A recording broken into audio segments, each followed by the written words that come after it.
پھر جب وقت کے ساتھ ساتھ جب آپ ایک کسی بھی اللہ تعالیٰ کے اسم مبارک کی یا قرآن پاک کی کسی سورہ مبارکہ کی یا کسی آیت مبارکہ کی تکرار کرتے ہیں تو اس کی جو روحانیت ہوتی ہے وہ آپ کے ساتھ جڑنا شروع ہو جاتی ہے. پھر ایک وقت آتا ہے وہ آپ کے آمنے سامنے بھی آتے ہیں جو بھی اس سے خادمین ہیں اللہ تبارک تعالیٰ کی طرف سے.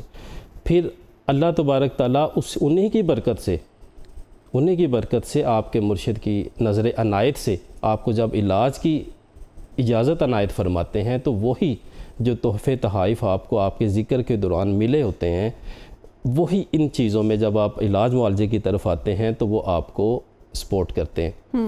بے شک اللہ تبارک تعالیٰ کی اجازت کے بغیر ایک پتہ بھی نہیں ہل سکتا، یہ ہمارا ایمان ہے.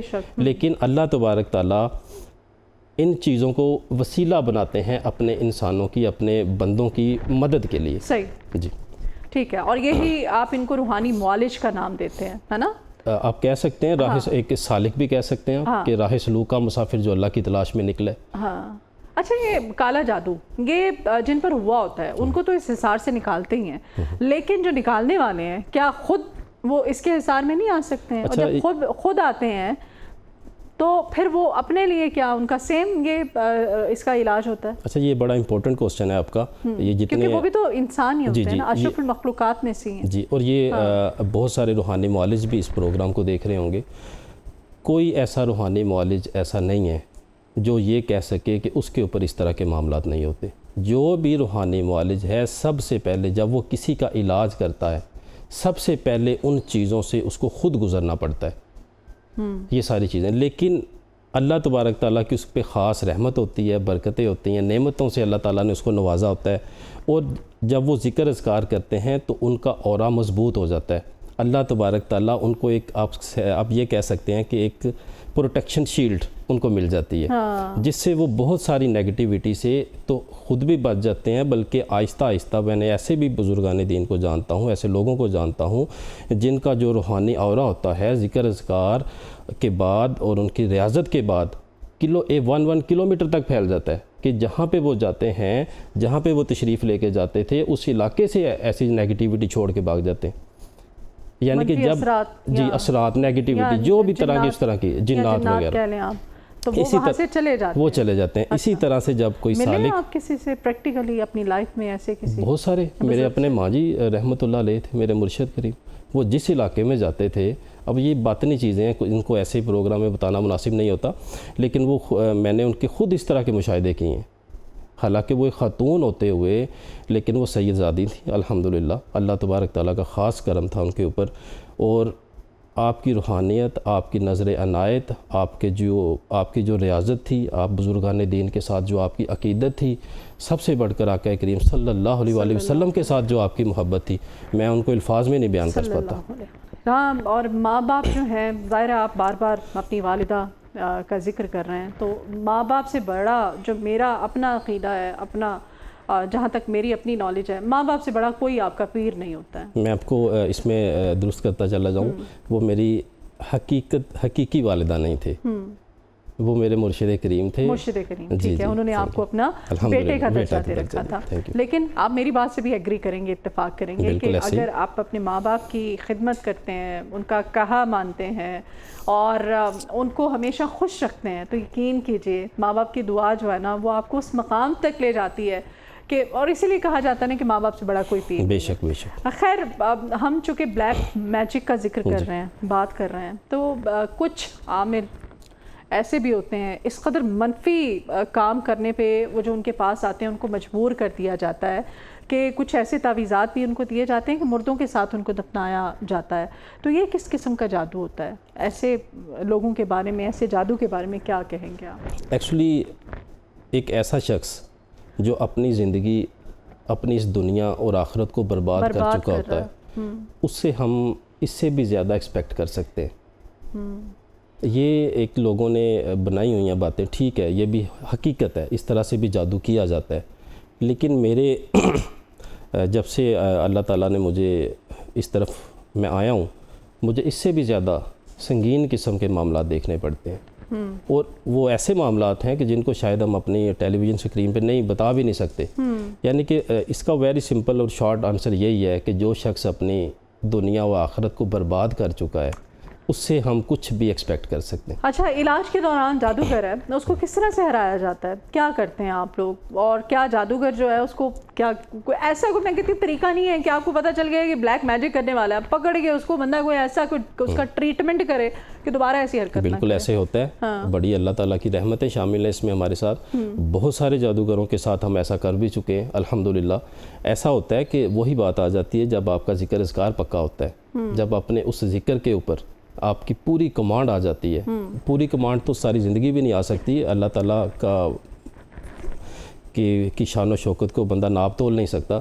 لیکن الحمدللہ جب وقت کے ساتھ ساتھ میں اس میں گزارش کرتا چلا جاؤں، جب میں یا اللہ کا ذکر کرتا تھا میں اس کو 40,000 مرتبہ بھی روز پڑھتا تھا. اور وقت کے ساتھ ساتھ اللہ تبارک تعالیٰ انسان کو یہ طاقت عنایت فرما دیتے ہیں اپنے نیک بندوں کو. اور سب سے بڑھ کر اس میں چیز آپ کے مرشد کی نظر عنایت ہے. جب وہ آپ سے خوش ہیں، وہ آپ کو نوازتے ہیں، تو یہ جادوگر وغیرہ جی کوئی چیز نہیں ہے. ان کو اور سب سے پہلے ان کے ہم اعمال سلب کرتے ہیں، کیونکہ زندگی اور موت وہ اللہ تبارک تعالیٰ نے اپنے پاس رکھی ہے جب وہ چاہے. لیکن جو ان کے گندے اعمال ہیں جن کو وہ پڑھ کے تنتر منتر جنتر یا جیسے وہ شیطان کو بلانے کے لیے، ان کو خوش کرنے کے لیے جو بھی ان کے واٹس ایور گندے اعمال ہوتے ہیں، ان کی گندی وہ جو بھی ان کے پاس سامان پڑے ہوتے ہیں، وہ سارا ضبط ہو جاتا ہے روحانی طور پہ. اللہ تبارک تعالیٰ کے کلام پاک کی برکت سے. ایک جادوگر تھا، میں آپ کو اس میں ایک واقعہ بھی سنا دیتا ہوں. اس کی 17 سال کی ریاضت تھی ایک منتر کے اوپر، اور وہ اس میں اپنے آپ کو کہتا تھا کہ کراچی شہر میں میرے سے بڑا جادوگر کوئی نہیں ہے. الحمدللہ اللہ تبارک تعالیٰ نے اس بندہ نچیز کو اپنی ایسی نعمتوں سے نوازا اور توفیق عنایت فرمائی مرشد کی دعا سے کہ صرف اور صرف 3 دن میں ان کے سارے وہ اعمال ضبط ہوئے. ٹھیک ہے، تو میں چاہتی ہوں کوئی وظائف بھی آپ ہمیں بتائیں. اچھا، جادو کے توڑ کا سب سے پہلے اگر کسی کو لگ رہا ہے، ایک تو اس کی سب سے پہلے تو ہمیں سمٹمز تو ظاہر ہے ہم اکثر پوچھتے بھی ہیں جانتے بھی ہیں. اگر کسی میں وہ سمٹمز آنا شروع ہو گئی ہیں، کچھ بیسک اگر آپ بتانا چاہیں تو بھی، اور پھر وہ کون سا ایسا وظیفہ کرے کہ جادو. اچھا، اس میں میں گزارش کرتا چلا جاؤں کہ اس میں جو جادو کے سمٹمز ہوتے ہیں نا، وہ ویری کرتے ہیں کہ جادو کس مقصد کے لیے کیا گیا ہے. جس مقصد کے لیے جادو کیا گیا ہوتا ہے اس کے سمٹمز بھی اسی سے ریلیٹڈ ہوتے ہیں. فور ایگزامپل، آپ کو ایک کڈنیز کا امراض کے حوالے سے اگر کوئی جادو کیا گیا ہے، کڈنیز کے حوالے سے یا دل کے حوالے سے کسی کو، بالکل ایسا ہوتا ہے. تو اس میں کیا ہوتا ہے کہ وہ کہتا ہے یار نہ میں کوئی آئلی چیزیں لیتا ہوں، نہ میں نے کبھی کوئی ایسی میری جو روٹین ہے. جی سوری. ٹھیک، تو مطلب اس کے آپ کہہ رہے ہیں کہ آرگنز، کسی کی آپ شادی شدہ زندگی بھی ہے، گھریلو زندگی، کسی کی کریئر ہے، کسی کا کاروبار ہے، مختلف نوعیت کے ہوتے ہیں جو کوئی کروانا چاہے. جی میں اس میں گزارش کرتا ہوں کہ فار ایگزامپل دل کے امراض ہیں. ایک شخص ہے، he is very young, 27 to 28 years, recently married, walk بھی کرتا ہے، اس کا جم بھی جاتا ہے، اپنی پراپر ڈائٹ بھی فالو کرتا ہے، اس کو ایسا کوئی ایشو بھی نہیں ہے، دیکھنے میں کوئی کہہ نہیں سکتا کہ یہ دل کا مریض ہے. لیکن جب ایک دم اس کو درد ہوتا ہے اور وہ کولیسٹرول کی میڈیسن لینا شروع کر دیتا ہے وقت کے ساتھ ساتھ، جب وہ رپورٹس کرواتا ہے اس کو پین تو ہوتی ہے، لیکن جب وہ اس کی رپورٹس وغیرہ بالکل ٹھیک آتی ہیں. یہی معاملات کڈنیز کے حوالے سے، یہی دوسری بیماریوں کے حوالے سے، کسی آرگن پہ بھی اسپیسیفک اٹیک ہو سکتا ہے. یس بالکل. اسی طرح سے شادی میرڈ لائف کے بارے میں آپ نے ابھی بڑا اچھا پوائنٹ اس میں نوٹ کروایا مجھے. اس میں بتاؤں کہ بہت سارے مریض ہمارے پاس ایسے آتے ہیں جو کہتے ہیں بھائی میں بالکل ٹھیک تھا شادی سے پہلے، مجھے کچھ بھی نہیں ہوتا تھا، میں صرف 6 ماہ کا وقت گزرا ہے میری شادی کو، یا 1 سال کا وقت گزرا ہے، یا 2 سال کا وقت گزرا ہے، میں اب اس قابل نہیں ہوں کہ میں اپنے جو ازدواجی حقوق ہے وہ ادا کر سکوں. یعنی کہ اس طرح کے بھی جادو کے ہمارے پاس مسائل آ جاتے ہیں. اسی طرح سے بہت سارے کچھ لوگ تو اس طرح سے آتے ہیں، عرصہ دراز سے 20 سال ہو گئے ہیں ان کو، اپنی کڈنیز کو پکڑ کے بیٹھے ہیں، فی الحال تو وہ ٹھیک ہوتے ہیں، یعنی کہ وہ میڈیسن بھی لیتے ہیں تو اس کے اوپر اثر نہیں کرتی. ڈاکٹرز کے پاس جاتے ہیں، وہ کہتے ہیں یہ آپ کی رپورٹس کلیئر ہیں، پھر جب وہ کسی روحانی معالج سے اپنا اس بات کا ذکر کرتے ہیں، جب ان کو افاقہ ہوتا ہے تو وہ حیران ہو جاتے ہیں۔ پہلے وہ ان لوگوں میں شمار ہوتے ہیں جو ان چیزوں کو مانتے ہی نہیں ہیں۔ ٹھیک ہے۔ حالانکہ جادو کا تو قرآن و حدیث میں ذکر ہے، قرآن پاک کی سورہ یونس میں، سورہ طٰہٰ میں، سورہ بقرہ میں جادو کا ذکر آیا ہے۔ اسی طرح سے علاج معالجے کے حوالے سے بھی صحیح بخاری کی حدیث ہیں جس میں آقا کریم صلی اللہ علیہ وسلم نے پیاری امی جان حضرت عائشہ رضی اللہ تعالیٰ عنہ کو فرمایا کہ آپ رقیہ کروایا کریں اپنی نظر بد کے لیے، یعنی کہ علاج معالجے کو بھی قرآن و حدیث سپورٹ کرتی ہیں۔ ٹھیک ہے۔ تو پھر بھی کچھ لوگ ہیں ہمارا ان کا اس طرف رجحان نہیں جاتا۔ آپ کیا وظائف ہوتے ہیں، کیا روحانی کوئی عمل ہوتا ہے جی اس میں حصار سے نکالتے ہیں؟ اس میں دو طرح کے لوگ ہوتے ہیں۔ ایک ہوتے ہیں جو روحانی مسافر ہوتے ہیں، جو روحانی راہ سلوک پہ نکل پڑتے ہیں اللہ کی راہ میں، اپنے ذکر اذکار کسی اپنے استاد کی زیر نگرانی شروع کر دیتے ہیں۔ ایک ہوتے ہیں ایک عام طرح کے لوگ جن کا بھی صرف ان کو کسی نے بتا دیا کسی اسپیسیفک پرپس کے لیے انہوں نے وہ وظیفہ شروع کر دیا۔ اچھا۔ ان کے لیے یہ ہے کہ جادو جنات سے بچنے کے لیے جو میں نے سورہ فلق ناس والا بتایا وہ روزانہ رات کو کر کے سوئیں، اسی طرح صبح بھی کر لے۔ جو رات والا ہے اللہ تعالیٰ سے دعا کریں کرنے کے بعد وہ عمل کہ اللہ تبارک تعالیٰ صبح سورج طلوع ہونے تک مجھے اپنے حفاظتی حصار میں لے لیں۔ اسی طرح صبح جب کریں کہیں کہ سورج غروب ہونے تک اللہ تبارک تعالیٰ مجھے اپنے حفاظتی حصار میں لے لیں اس کلام پاک کی برکت سے۔ اسی طرح سے جو روحانی مسافر ہیں جو راہ سلوک میں آتے ہیں ہم سب سے پہلے ان کو حصار کا وظیفہ کرواتے ہیں جسے ہم حصار کا عمل بھی کہتے ہیں، جس میں مختلف اللہ تبارک تعالیٰ کے اسم مبارک ہیں، آیت مبارکہ بھی ہیں، سورہ فلق ناس کا بھی ہے۔ وہ ڈیپینڈ کرتا ہے ہر بندے کی طبیعت پہ۔ کچھ لوگ ہمارے اسٹوڈنٹس ہیں وہ جلالی طبیعت کے ہوتے ہیں، ان کو جب اگر ہم جلالی اعمال کروائیں گے تو ان میں وہ غصہ آنا شروع ہو جاتا ہے، ان کی جو دوسری لائف ہے وہ ڈسٹرب ہونا شروع ہو جاتی ہے۔ وہ پرسن ٹو پرسن ویری کرتا ہے۔ وظیفہ اگر کوئی آپ اس میں سب سے جو بہترین وظیفہ حصار کے لیے جو ایک عام پرسن ہے، جو ایک لے مین ہے، جو کرنا چاہتا ہے، مطلب ہر کوئی کر سکتا ہے وہ جادو، اس میں چاہے کسی بھی نوعیت کا ہو، آپ کو لگے کہ آپ پہ بلیک میجک کسی نے کروا دیا ہے تو آپ وہ وظیفہ کریں تو اس کا وہ بلیک میجک کا اثر جو ہے وہ کم ہونا شروع ہو جائے۔ جی بالکل۔ ایک تو وہ جو سورہ فلق ناس والا میں نے آپ کو بتایا، اچھا، ایک وہ کریں، ساتھ میں دعائے ناد علی شریف، اس کو آپ 72 ٹائمز اپنے ورد میں رکھنا شروع کر دیں۔ وہ آپ کی نیگیٹیوٹی کو کم کرتا جائے گا وقت کے ساتھ ساتھ، انشاءاللہ آپ کی حفاظت بھی ہوگی، آپ کی نیگیٹیوٹی بھی کم ہوگی۔ اسی طرح سے جو دوسرے لوگ ہیں جن کو ابھی یہ آئیڈیا ہی نہیں ہے کہ میرے ساتھ جادو ہے یا میرے ساتھ کیا مسئلہ مسائل ہے، سب سے پہلے وہ اپنی تشخیص کروائیں۔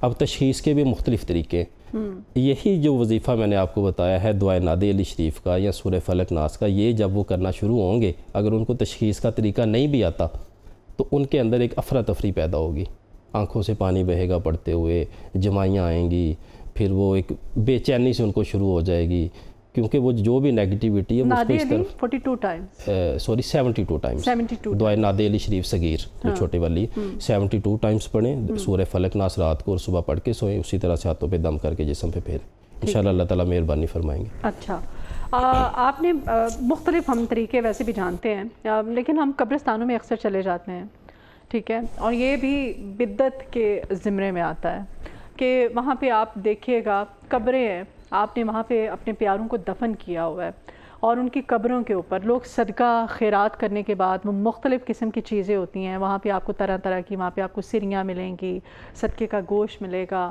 وہاں پہ اور بہت ساری ایسی چیزیں ہوتی ہیں وہ وہاں پر لوگوں نے پھینک دی ہوتی ہیں۔ ایسے جو عملیات ہیں یا ایسا کام، میں کہتی ہوں آپ نے صدقہ دیا ہے، کوئی آپ کسی کو کوئی ہینڈسم اماؤنٹ دے دیں، آپ کیش دے دیں، کسی کو پیسے دے دیں، آپ کسی کو کپڑے لے کے دے دیں، سیزنل کسی کا بھلا ہو جائے، کسی راشن ڈلوا دیں، آپ کسی کو گھی کا ایک پیکٹ لے دیں، اس کے بچے اگر وہ گھی کھانا پکے گا کھانا کھائیں گے، وہ یہ ہے صدقہ جاریہ، بجائے کہ آپ سری لیں، وہ آپ وہ فلاں چیز لیں، ٹھیک ہے، الو کا گوشت لیں، فلانے کا لیں، وہ یہ سب کیا ہے؟ اس کے بارے میں کیا کہیں گے آپ؟ یہ سارا اپنے کوسچن میں بتا دیا کہ بدعت ہے، اس طرح سے نہیں ہونا چاہیے۔ اور پھر آپ قبرستانوں میں پھینکا ہوا ہے، اس میں دیکھیں کتنی بے حرمتی کر رہے ہیں آپ۔ بالکل ایسے ہی ہے، بہت سارے لوگ ہمارے ایسے ہیں جو ان چیزوں کو انڈرسٹینڈ نہیں کرتے۔ میں بلکہ اکثر لوگ آتے ہیں جو ان کو کہنا بھائی صدقہ دے دیں، اپنا کچھ بھی اپنے سے وار کے پھینک دیں، وہ خود ہی کہہ دیتے ہیں سر یہ قبرستان میں پھینکنا ہے، یعنی کہ ایک متھ بنی ہوئی ہے، قبرستان آپ نے نہیں جانا، آپ نے ادھر ہی رہ جانا ہے، آپ کو لگتا ہے کہ آپ نے مرنا نہیں ہے، حالانکہ ایسا ہوتا ہے اسی قبرستان میں ایک دن سب نے جانا ہے۔ اور میرے مشاہدے میں ایسی چیزیں آئی ہیں، ایسا بھی ہوا ہے کہ جو صدقہ پھینکنے گئے ہیں ادھر پھینک کے ہیں، جب واپس آئے ہیں ان کے ساتھ زیادہ نیگیٹیویٹی تھی. حالانکہ کیونکہ وہ چیزیں جو ایسی جگہیں ہیں وہ عام طور پہ ایسی چیزوں کا بسیرا ہوتی ہیں. ادھر نیک جنات بھی ہوتے ہیں، شیاطین جنات بھی ہوتے ہیں. ایسے جب آپ ادھر صدقہ وغیرہ پھینکتے ہیں، جب واپس آتے ہیں آپ کو نہیں پتا کہ آپ 2 کو چھڑوانے کے لیے آپ ادھر گئے تھے 4 ساتھ لے آئے. بالکل ایسے ہی. تو آپ کتنی غلط ہے، ایسے نہیں ہونا چاہیے ہے نا. پھر آپ اگر آپ نے واقعی کوئی گوشت وغیرہ کا صدقہ کرنا ہے تو میں کہتی ہوں کہ آپ بیرانے میں جا کے پھینک آئیں. آپ کسی غریب کو دے دیں. ہاں، کسی ایسی گھر کی چھت جہاں پہ کسی کا آنا جانا نہ ہو، جہاں پہ پرندے ہوں، چیلے کوے آتے ہوں، وہاں پہ آپ پھینکتے ہیں. چلے وہ کھا لے. اگر آپ کو لگتا ہے کہ نہیں آپ نے گوشت کا ہی صدقہ دینا ہے یا بکرے کی خالی سری ہی، ہوتا ہے ایسا. اور اس بارے میں بتائیے گا، یہ جو صدقہ دینے کے مختلف طریقے ہیں. اس میں سب سے جو بہترین صدقہ ہے، اچھا یہ بھی ہوتا ہے کام پہ ڈیپینڈ کرتا ہے. جو ہمارا طریقہ علاج ہے الحمدللہ، ہم نہ کسی سے صدقہ لیتے ہیں، نہ خیرات لیتے ہیں، نہ کسی قسم کی کوئی ہماری فیس ہے، نہ ہم نے کوئی گلہ رکھا ہوا ہے. بالکل فی سبیل اللہ، رضائے الہی. اچھی بات ہے. اور یہ ہماری کوئی روزی روٹی کا ذریعہ بھی نہیں ہے. اچھی بات، اچھا کام کر رہے ہیں. اس کا جو بہترین طریقہ ہوتا ہے صدقہ خیرات کرنے کا، ہم کہتے ہیں جو ہمارے پاس کوئی آتا ہے ہم کہتے ہیں بھئی ہمیں جو اجازت ملی ہے بزرگوں کی طرف سے علاج معالجے کی، اس میں یہ چیزیں شامل نہیں ہیں. ٹھیک ہے. اس لیے نہ ہم کہتے ہیں کہ بھئی آپ صدقہ کریں، خیرات کریں، آپ کی مرضی ہے. اگر آپ خیرات کرنا چاہتے ہیں تو بے انتہا کریں، جائیں غریبوں کو کھانا کھلائیں، ہاسپٹل چلے جائیں. صبح مزدور دیہڑی دار کھڑے ہوتے ہیں، ان کو جا کے صبح کسی کے بچوں کو سردیوں کے کپڑے لے دیں، ان کو دیں کہ جہاں پہ کوئی کسی کی بجلی کا بل بھر دیں اگر آپ کے پاس بہت پیسے ہیں تو. چھت کے بغیر کوئی سویا اسے آپ رضائی دے دیں، اسے آپ بلینکٹ دے دیں. اس طرح کی آپ اپنی صدقہ خیرات کریں. میں بذات خود بالکل کسی قسم کا صدقہ خیرات والے کام نہیں ہم کرتے. ٹھیک ہے. اچھا جی، جادو جب کسی پہ حاوی ہو جاتا ہے تو اس کا پھر روحانی طریقہ وظائف آپ نے ہمیں بتایا ہے. اس کے علاوہ اور کس طرح سے آپ ایسے پیشنٹ ہی کہیں گے، ایسے لوگوں کا پیشنٹس کا کیا ٹریٹمنٹ کرتے ہیں؟ اچھا، اس میں ہم صرف ان کو 2 سے 3 تسبیحات دیتے ہیں. اچھا. صرف اور صرف وہ بھی میں آن ایئر ہی آپ کو بتا دیتا ہوں. سب سے تعویذ پہلے وغیرہ نہیں دیتے؟ بالکل نہیں. میں اس آپ میں نے بھی یہ فلاں دن فلاں وقت پہ آپ نے اتنے پانی میں ڈالنا ہے پھر اسے نہانا ہے آپ نے. میں آپ کو بڑی اس میں ایک مزے کی بات بتاتا ہوں. وہ فلاں کو آپ نے شربت میں ڈال کے دینا ہے، خود آپ نے وہ شوربے میں ڈال کے پینا ہے. مطلب یہ سب یہ ہوتا ہے نا ایسا. میں نے اپنے ماں جی رحمۃ اللہ علیہ کی حیات مبارکہ میں ان سے فرمایا، درخواست کی کہ مجھے نا یہ ایک تعویذ کی اجازت، نقش کی اجازت دے دیں، قرآنی نقش. اچھا. تو آپ نے مجھے فرمایا، مجھے آج بھی ان کے الفاظ یاد ہے، بیٹا نہ اسی کدی آپ بنائے نے، نہ کدی آپ اسی کسی نے دیتے نے، تو نہ اسی تینوں دینے نے.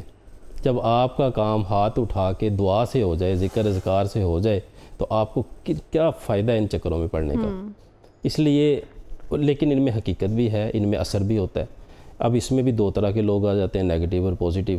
جو گندے لوگ ہیں وہ اپنے جو بھی گندے مال ہیں اس سے ان چیزوں کو دیکھتے ہیں. اسی طرح سے لیکن جو قرآن پاک ہے، قرآن پاک کی آیات مبارکہ ہیں، سورہ مبارکہ، ان کے بھی نقوش ہوتے ہیں اور وہ بھی بڑے اس میں پر اثر ہوتے ہیں، جس میں بہت ساری چیزیں جی جن کو ہم اس میں وقت کے ساتھ ساتھ آپ کو بتائیں گے انشاءاللہ. چلیں، بہت شکریہ جی جناب چودھری رخسار لطیف صاحب آپ کے آنے کا. آج